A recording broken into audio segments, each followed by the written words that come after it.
કહેવાય કે કામધેનુ ને ન મળે સૂકું તણકલું ને લીલાછમ ખેતરો આખરા ચરી જાય છે। આપણે જોઈએ છે ગુજરાતમાં જે સાચો વ્યક્તિ જે છે સાચો વ્યક્તિ ક્યાંક ને ક્યાંક ઠોકરો ખાતો રહી જાય છે, પણ ખોટો વ્યક્તિ જે છે એ ક્યાંક ને ક્યાંક પોતાની વગનો ઉપયોગ કરી અને નોકરીમાં લાગી જાય છે। આવો જ એક શંકાસ્પદ કિસ્સો એ અમારી સામે આવ્યો છે અને આ જે કિસ્સો છે એ રાજકોટ જિલ્લાના જસદણ તાલુકાના પારેવાડા ગામનો છે અને આ ગામમાં જે વ્યક્તિ રહે છે એ નથી તો ગીરબડ્ડા કે આલેશનો વ્યક્તિ કે નથી એ વ્યક્તિ ઉમરગામથી અંબાજીનો વ્યક્તિ, છતાં પણ ક્યાંક ને ક્યાંક એસટી કેટેગરીનું સર્ટિફિકેટના આધારે આ પરિવારે નોકરીઓ મેળવી છે। હવે જોવા જઈએ તો જે વ્યક્તિ છે એટલે કે વ્યક્તિના જે પિતાજી છે એનું નામ છે માનસુરભાઈ લાભુભાઈ પાલિયા, જેનું પોતાનું ઓબીસી નું સર્ટિફિકેટ છે, એસસીબીસી નું સર્ટિફિકેટ છે અને તેના દીકરાઓ પાસે પણ એસસીબીસી નું સર્ટિફિકેટ હતું અને છતાં પણ એને જે નોકરીઓ મેળવી એ ક્યાંક ને ક્યાંક એસટી કોટાની જે નોકરીઓ હતી એ એસટી કોટાની નોકરીઓ મેળવેલી છે। હવે જ્ઞાતિથી કે સંબંધના કે લોહીના સંબંધથી અત્યાર સુધી જોઈએ તો આ વ્યક્તિ ઓબીસી માં આવે છે અને ખાસ કરીને જે માનસુરભાઈ લાભુભાઈ પાલિયા ના જે દીકરા છે વિશાલભાઈ માનસુરભાઈ પાલિયા તે 2017 ની જે 17,000 LRD એટલે કે લોકરક્ષક દળની જે ભરતી થઈ એ લોકરક્ષક દળની ભરતીમાં તમે જોઈ શકો છો કે એ વ્યક્તિ લોકરક્ષક દળની ભરતીમાં એસસીબીસી કેટેગરીમાંથી પાસ થયેલો છે। આ એસસીબીસી કેટેગરીમાંથી 2017 માં આ વ્યક્તિ જે છે LRD ની પીઈટી અને પીએસટી ટેસ્ટ, જેને ફિઝિકલ સ્ટાન્ડર્ડ ટેસ્ટ કહેવાય, એ ફિઝિકલ પરીક્ષા જે છે આ વ્યક્તિ એસસીબીસી માં પાસ થયેલો, મુખ્ય પરીક્ષા પાસ ન કરી શક્યો। પછી આ વ્યક્તિ પાસે અચાનક જ્યારે 2019 માં ફોર્મ ભરે છે હાઈકોર્ટ પીયુન, ત્યારે એ વ્યક્તિ હાઈકોર્ટ પીયુન ની જે ભરતી છે એ હાઈકોર્ટ પીયુન ની ભરતી એ એસટી કોટાના સીટ ઉપર આ વ્યક્તિ ભરે છે અને એસટી કેટેગરીના કોટા ઉપર આ વ્યક્તિ પાસ થાય છે અને એસટી કેટેગરીમાં આવવાના કારણે ઝડપથી પ્રમોશન થાય। એટલે વર્તમાનમાં આ જે વ્યક્તિ છે એટલે કે વિશાલ માનસુરભાઈ પાલિયા એ વર્તમાનમાં રાજકોટ જે કોર્ટ છે, રાજકોટ ડિસ્ટ્રિક્ટ કોર્ટ છે, રાજકોટ ડિસ્ટ્રિક્ટ કોર્ટની અંદર અત્યારે ક્લાર્ક તરીકે પ્રમોશન મેળવી ચૂકેલા છે। આ એના પહેલા દીકરા કે જે મોટા દીકરા છે એમની વાત છે।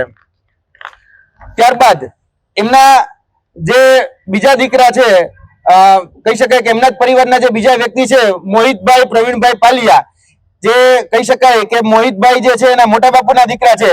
2016-17 ની જે ફોરેસ્ટની ભરતી હતી એ 2016-17 ની ફોરેસ્ટની ભરતીમાં આ વ્યક્તિ એસસીબીસી કેટેગરીમાંથી ફોર્મ ભરે છે અને એસસીબીસી કેટેગરીમાંથી ફોર્મ ભરે છે ત્યારે એ વ્યક્તિ ક્યાંક ને ક્યાંક વેઇટિંગ લિસ્ટમાં આવે છે। તમે આ જોઈ શકો છો એસસીબીસી કેટેગરીમાંથી ફોર્મ ભર્યું છે, આ ફોરેસ્ટ બ્રિગેડનું રિઝલ્ટ છે અને ફોરેસ્ટ બ્રિગેડના રિઝલ્ટ બાદ 2021 માં જ્યારે ફોર્મ ભરે છે ત્યારે 2021 માં પશુધન નિરીક્ષકની જે પરીક્ષા છે એનું જે પ્રોવિઝનલ મેરિટ લિસ્ટ છે એ પ્રોવિઝનલ મેરિટ લિસ્ટની અંદર આ વ્યક્તિ જે છે એ એસટી કેટેગરીમાં પાસ થયેલો તમને જોવા મળશે।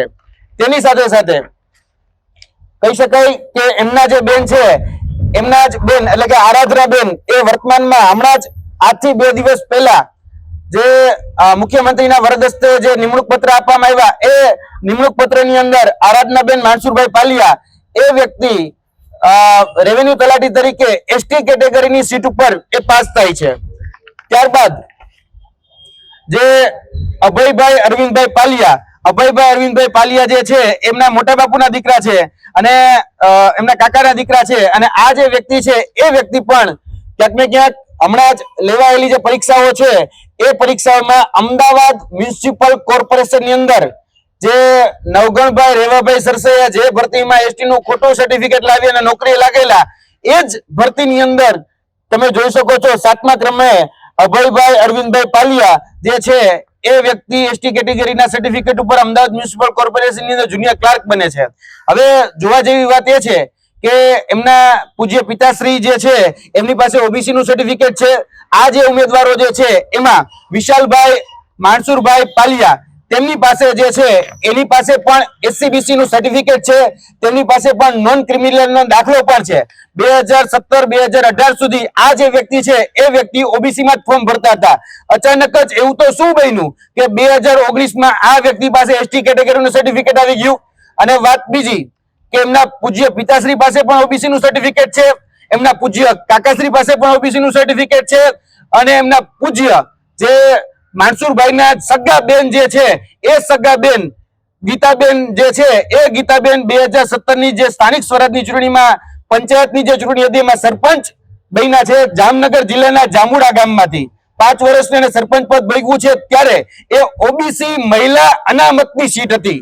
એ ઓબીસી મહિલા અનામતની સીટ ઉપર એમના ફૈબા એટલે કે વિશાલભાઈના આરાધનાબેનના ફૈબા એ ઓબીસી અનામતની મહિલા અનામતની સીટ ઉપરથી એ ચૂંટણી પર લડેલા છે. હવે આવું તો કઈ રીતે બને કે એક વ્યક્તિ જે છે એના વડીલો જે છે એ ઓબીસી માં છે અને દીકરા દીકરીઓ છે એ એસટી માં છે? આવું કઈ રીતે બને? એટલે અમને શંકા છે, આની ઉપર તપાસ થવી જોઈએ.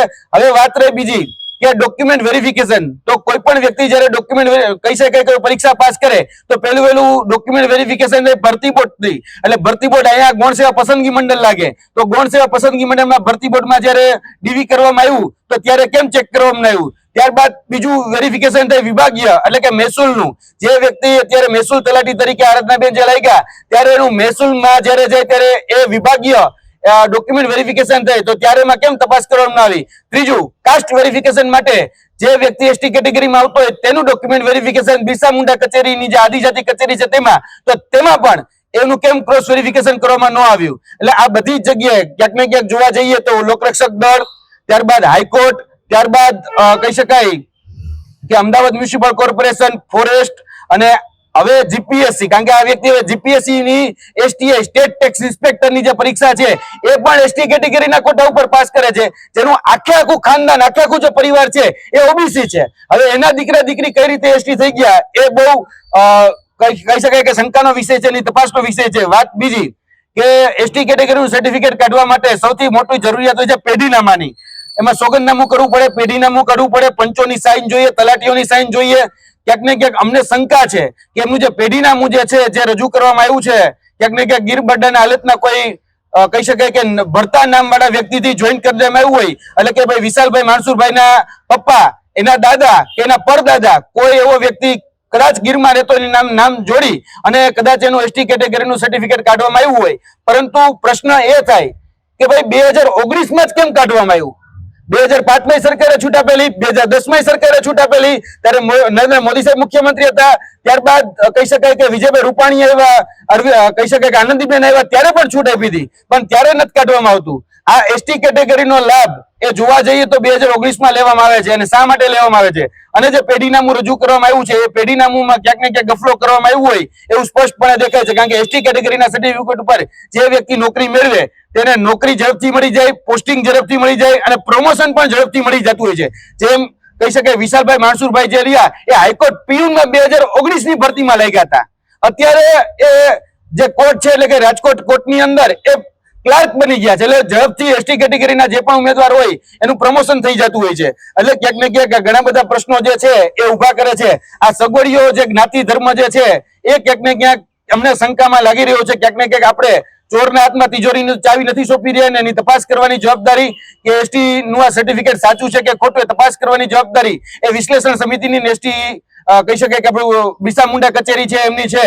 તમે આ માધ્યમથી સરકારને અપીલ કરીએ છીએ કે તાત્કાલિક ધોરણે જે સગવડીઓ જે જ્ઞાતિ ધર્મ અપનાવે છે એની તપાસ કરવામાં આવે કે 2018 પહેલા આખું જ પરિવાર ઓબીસી હોય અને 2018 પછી આખું જ પરિવાર એસટી થઈ જાય. આવું કઈ રીતે? પરિવાર નહીં પણ બધું પરિવારના દીકરા, બાકી એમના પપ્પા પાસે, એમના ફૈબા પાસે, એમના કાકા પાસે, એમના અન્ય લોકો પાસે, મોટા બાપુ પાસે, એ બધા તો ઓબીસી ના સર્ટિફિકેટ ઉપર જ આજે હયાત છે.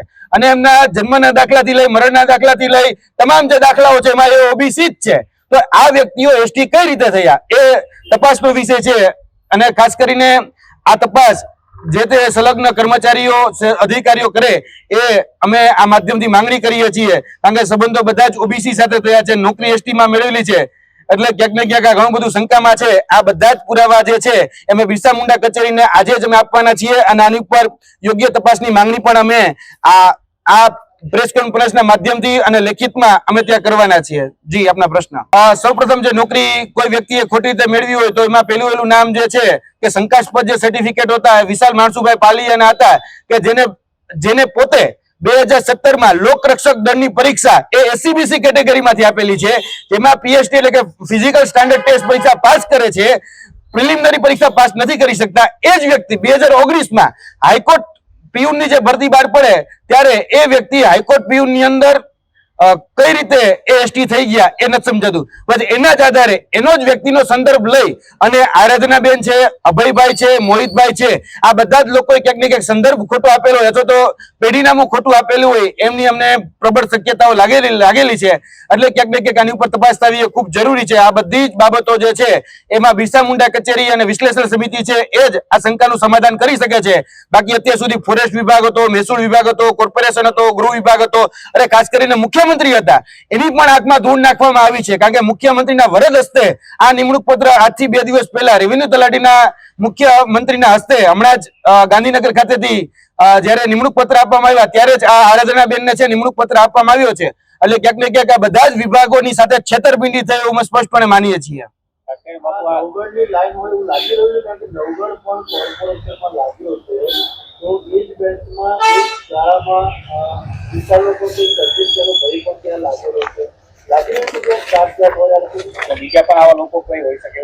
નવગણભાઈ રેવાભાઈ સરસૈયા જે વ્યક્તિ છે એ વ્યક્તિ આજથી અમદાવાદ મ્યુનિસિપલ કોર્પોરેશન જે 6 મહિના પહેલા નિમણૂક થઈ તેમાં આ નવગણભાઈ રેવાભાઈ સરસૈયા ખોટા એસટી ના દાખલા ઉપર નોકરી મેળવેલી હતી. અત્યારે એને જોવા જઈએ તો અમારી જાણકારી મુજબ કંઈક સસ્પેન્ડ કરવામાં આવ્યા છે. એ જ આ નોકરીનું લિસ્ટ છે, એ આ એનું જ લિસ્ટ છે. એ જ લિસ્ટ ની અંદર 7મા ક્રમે જે ભાઈ લાગ્યા છે નામ છે અભય અરવિંદ પાળિયા, અભયભાઈ અરવિંદભાઈ પાલિયા. હવે આ અરવિંદભાઈ પાલિયા જે છે એ પોતે ઓબીસી નું સર્ટિફિકેટ ધરાવે છે, પણ એના દીકરા જે છે ઈ અભયભાઈ એસટી કેટેગરી નું સર્ટિફિકેટ ધરાવે છે. એટલે શંકા બહુ પ્રબળ છે કે આ અમદાવાદ મ્યુનિસિપલ કોર્પોરેશન ની અંદર નવગણ રેવાભાઈ સરસૈયા જે લાઈન થી ચાલ્યા કદાચ એ જ લાઈન થી ચાલ્યા હશે. કદાચ એવું બની શકે કે પોરબંદરના રાણાવાવ ખાતેથી અથવા તો કહી શકાય કે જુનાગઢના ગીર વિસ્તારના ખોટા નેસડાના પેઢીનામા બતાવીને આ લોકોએ ક્યાંક ને ક્યાંક કૌભાંડ આચર્યું હોઈ શકે છે. આ નવગણભાઈ રેવાભાઈ સરસૈયા વાળી જ લાઈન છે અમદાવાદ મ્યુનિસિપલ કોર્પોરેશન અંદર લાગેલા જે વ્યક્તિ છે તે. જી સરકાર કહે છે કે પારદર્શકતા